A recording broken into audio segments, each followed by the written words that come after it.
If World War III started tomorrow, most of the world would become unlivable within weeks. Not just because of bombs, but because global supply chains would collapse. Financial systems would freeze and food imports for hundreds of millions of people would disappear almost overnight. And with everything happening in the world right now, including rising tensions and conflict in the Middle East, more people are quietly asking a question that used to sound extreme.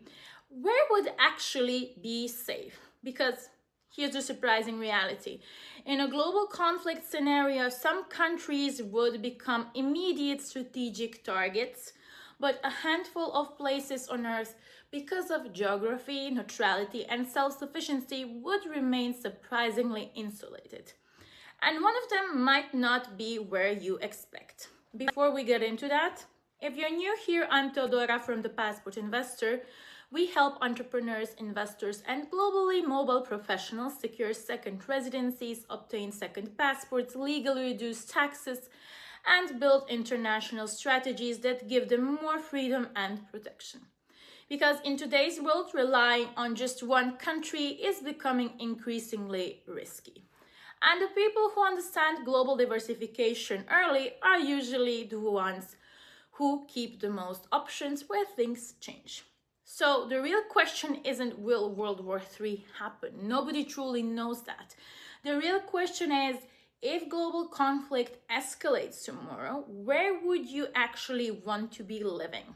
Which countries are least likely to become strategic targets? Which nations could survive if global supply chains collapsed? And which places might quietly become safe havens for globally mobile investors? Because when the world becomes unstable, geography suddenly matters far more than most people realize. If you study how wealthy individuals manage geopolitical risk, something interesting becomes clear. They rarely rely on just one country. They diversify investments, currencies, assets, but more importantly, they diversify jurisdictions, second passports, backup residencies, foreign property, international banking. The list goes on, because history shows something very clearly. When global shocks happen, some countries become epicenters of instability, but others quietly become safe havens. And the people who understand this early tend to position themselves long before the rest of the world starts paying attention. Right now, global tensions are rising again. We're seeing multiple geopolitical flashpoints developing at the same time. The ongoing Russia-Ukraine war, increasing tensions around Taiwan, growing military competition between global powers, and renewed instability in the Middle East. Now, none of this automatically means a global war is inevitable, but it does highlight a critical reality. In modern geopolitics, the world's most powerful economies are also the most likely strategic targets. That includes the United States, China, Western Europe, Russia, Japan, South Korea. These countries sit at the center of global trade, military alliances, and technological all-power, which also means they sit at the center of geopolitical competition. But here's something most people don't think about. Some countries sit far outside that competition, and in times of global instability, that distance can become incredibly valuable. Imagine a successful entrepreneur living in London. He runs, for example, a software company generating millions in annual revenue. His investments are diversified across global markets, but suddenly geopolitical tensions escalate, energy prices surge, markets become volatile. Governments begin discussing military mobilization. Now his thinking changes. Instead of asking how to grow his portfolio, he starts asking a very different question. Where would my family actually be safest if the world became unstable? And this is exactly why high net worth individuals increasingly pursue things like second residencies, foreign property, second passport, second citizenship, not because they expect catastrophe tomorrow, but because in uncertain times, having options becomes incredibly valuable.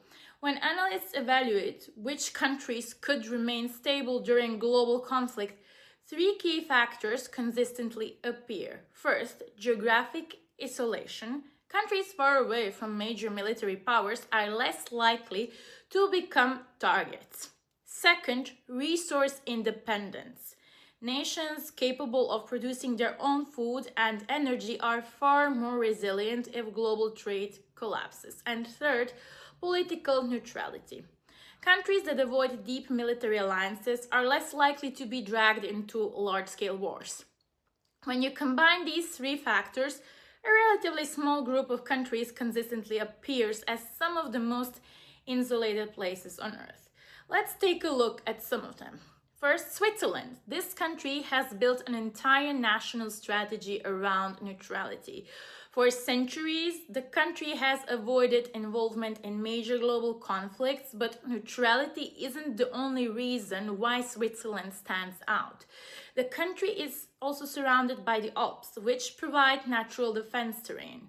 It also maintains one of the world's most advanced civil defense systems. In fact, Switzerland built an extensive network of bunkers designed to protect a large portion of its population.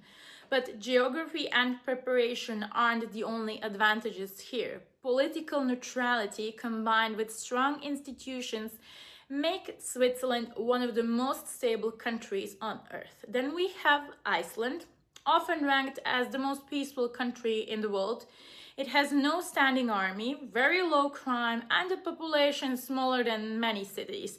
But Iceland's biggest advantage might be energy independence. Thanks to geothermal and hydroelectric power, Iceland produces massive amounts of renewable energy. Combined with its remote North Atlantic location, this makes Iceland surprisingly resilient even during major global disruptions. And then we have also Argentina and Chile. Southern South America is one of the most overlooked regions in global geopolitics. Countries like Argentina and Chile offer something extremely valuable during crisis: food production. Argentina is one of the largest agricultural exporters in the world. Chile, on the other hand, offers geographic isolation along the Andes Mountains and significant natural resources. So if global trade collapsed, regions capable of producing food locally would suddenly become extremely valuable. Then we have Bhutan, which might be one of the most geographically protected countries on Earth. Located deep in the Himalayas, the country is surrounded by rugged mountains that act as natural defensive barriers. Its population is very small, its foreign policy is cautious, and its location makes access extremely difficult.